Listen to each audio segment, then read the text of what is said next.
sobre o meu pai, que eu queria ler para os meus familiares, para os meus amigos e para quem quiser ouvir. Marcos Valério de Siqueira.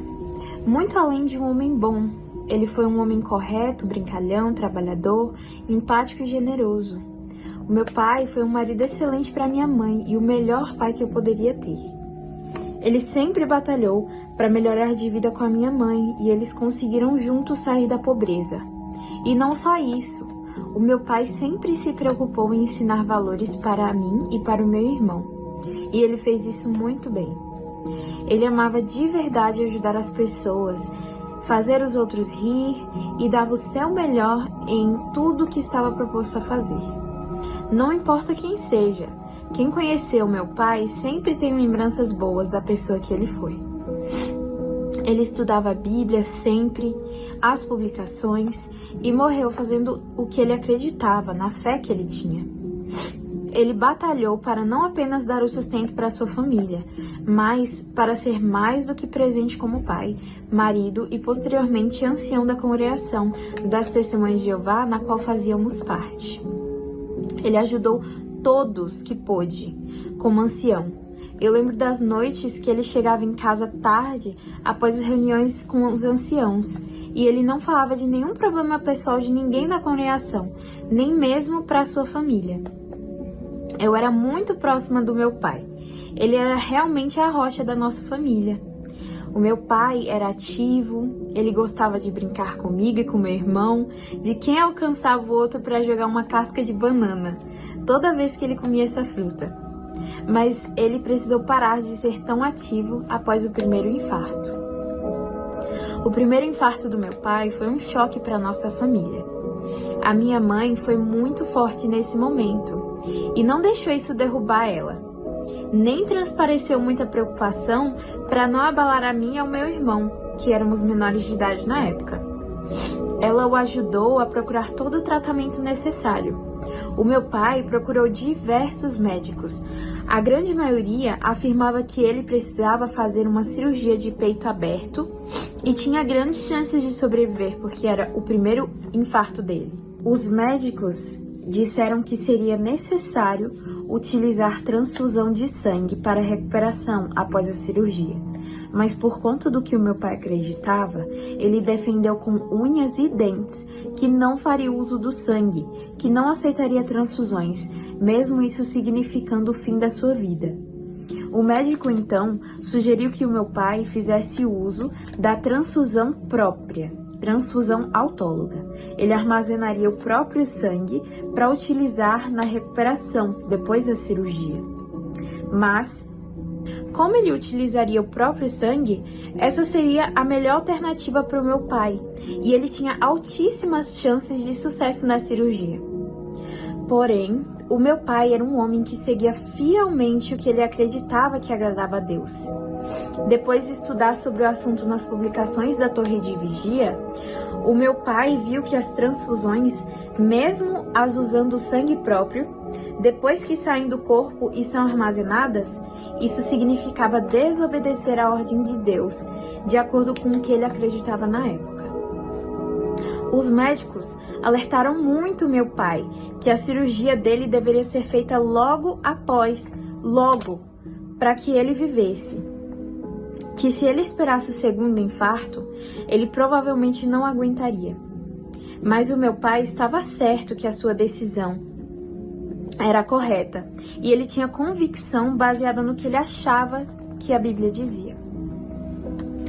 O meu pai optou pelo único tratamento que não necessitaria de sangue: tratamentos da medicina naturalista, a pseudomedicina, que não tem comprovação sólida, nem resultados eficazes comprovados e aprovados pela medicina e ciência.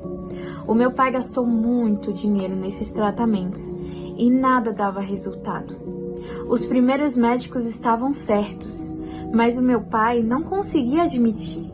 Ele se apegou e confiou até o fim no único método de tratamento que condizia com a sua fé. Afinal, ele não queria deixar os filhos órfãos e a sua esposa viúva, mas ele também não queria perder o favor de Deus e perder a esperança de ir para o paraíso. conforme as publicações e discursos diziam. Então, em dezembro de 2019, um pouco antes da pandemia, o meu pai sofreu o temido e trágico segundo ataque cardíaco.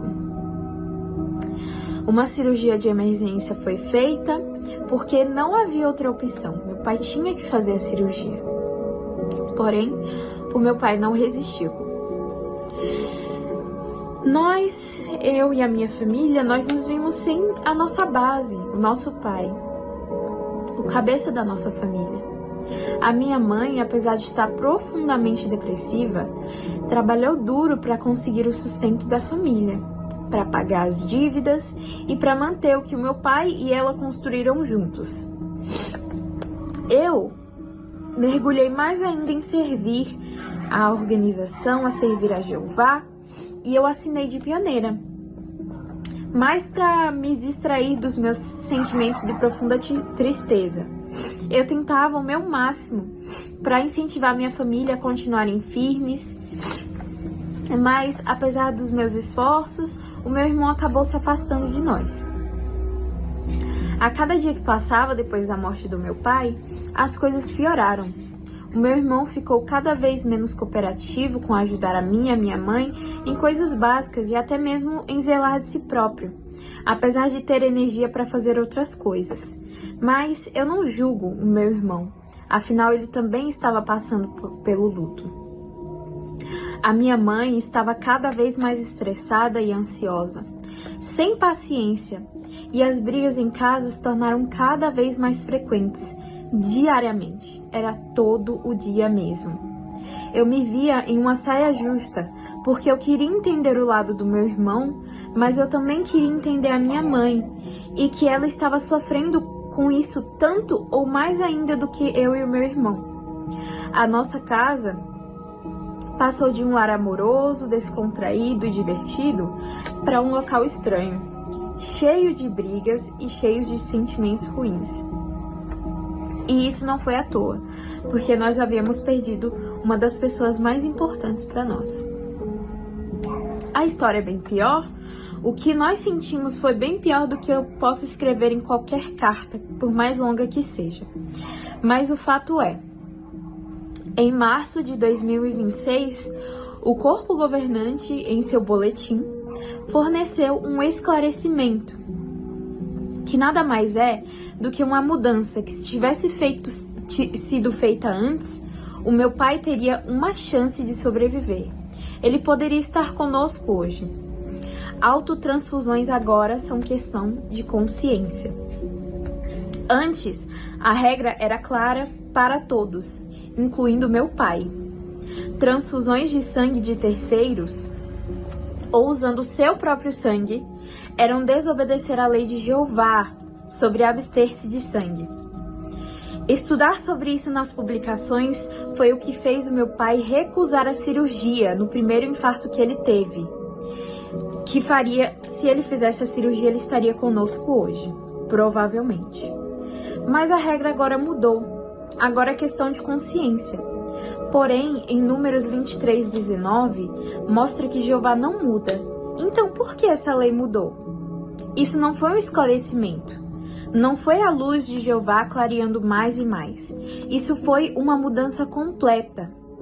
Antes não podia, agora pode. Se o corpo governante foi inspirado a dar essa lei, Jeová os inspirou incorretamente da primeira vez? Ou eles foram além do que está escrito, como é advertido para a gente não fazer em 1 Coríntios capítulo 4, versículo 6? Essa não é a primeira vez que há uma mudança que afeta vidas na organização de Jeová. A dita organização de Jeová. Transfusões de órgãos era considerado canibalismo, de acordo com a associação. Até pouco tempo atrás, não se podia dar nem menos um oi para desassociados. Isso nos faz refletir.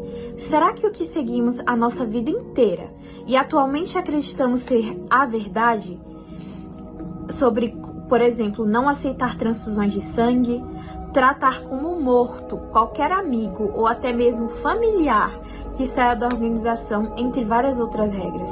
Será que isso tudo nós seguimos apenas porque homens decidiram, sem nenhuma verdadeira orientação do Espírito Santo? A certeza